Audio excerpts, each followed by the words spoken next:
मध्य प्रदेश के विधानसभा के मुख्य हॉल में नेहरू की तस्वीर की जगह लगी बाबा साहब की मूर्ति। कांग्रेस को लगी मिर्ची, भाजपा भी कोई दूध की धूली नहीं।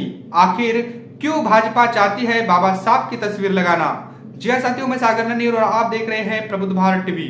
अगर आपने हमारे चैनल को अब तक सब्सक्राइब नहीं किया है तो कृपया हमारे चैनल को सब्सक्राइब करें और बेल आइकन को दबाकर ऑल पर क्लिक करें। साथ ही हमारी इस रिपोर्ट को अपने दोस्त परिवार और रिश्तेदारों में शेयर करना भी ना भूलें। दरअसल आपको बता दूं कि हाल ही में विधानसभा के चुनाव 5 राज्यों में संपन्न हुए। ऐसे में 3 राज्यों में भाजपा ने अपनी गवर्नमेंट बनाई है तो एक राज्य तेलंगाना में कांग्रेस ने अपनी गवर्नमेंट बनाई है। मध्य प्रदेश से बड़ी खबर सामने निकल कर आ रही है। हाल ही में मध्य प्रदेश के इन चुनावों में भाजपा ने अपनी बड़ी जीत हासिल की है, पूर्ण बहुमत की सरकार बनाई है और ऐसे में अब मध्य प्रदेश की जो विधानसभा है उस विधानसभा के मुख्य हॉल में नेहरू की जगह भाजपा ने बाबा साहब की तस्वीर लगाई है। इस तस्वीर लगाने के बाद कांग्रेस तिलमिलाई है। कांग्रेस को यह बात बुरी लगी और उसको मिर्च भी लगी है।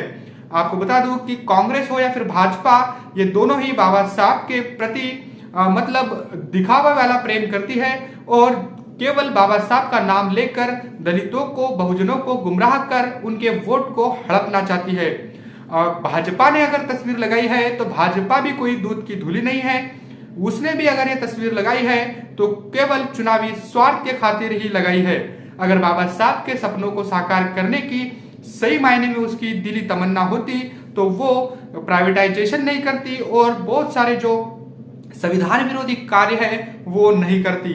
आपको बता दूं कि भाजपा या कांग्रेस ये दोनों ही एक ही सिक्के के 2 पहलू है।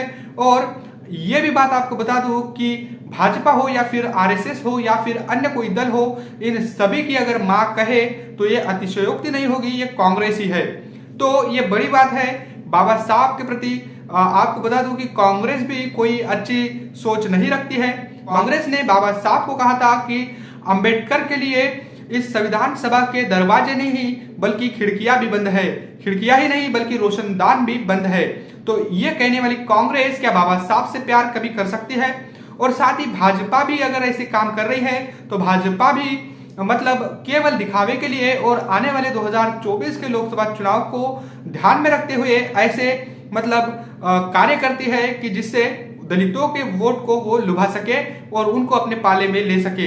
लेकिन जब भी बाबा साहब के समतामूलक समाज बनाने की बात आती है तो भाजपा हो या फिर कांग्रेस, ये दोनों ही पीछे हटती है। क्योंकि आजादी के कई साल बीतने के बावजूद भी बाबा साहब को कांग्रेस भारत रत्न की उपाधि से सम्मानित नहीं कर पाई थी। जब भी चुनाव नजदीक आते हैं तो भाजपा और कांग्रेस, ये दोनों ही पार्टियां बाबा साहब के प्रति इनका प्रेम उमड़ पड़ता है और बाबा साहब के नाम की जय जयकार भी करते हैं और उनकी तस्वीर के अनावरण भी करते हैं, पुतले भी लगाते हैं और बाबा साहब की बातों को याद भी करते हैं। भाजपा द्वारा मध्य प्रदेश की विधानसभा में बाबा साहब की तस्वीर लगाने के पीछे भाजपा की क्या चाल हो सकती है, कमेंट करके हमें जरूर बताइएगा। बने रहे प्रबुद्ध भारत टीवी के साथ। मिलते हैं अगली रिपोर्ट में, तब तक के लिए जय भीम, जय भारत।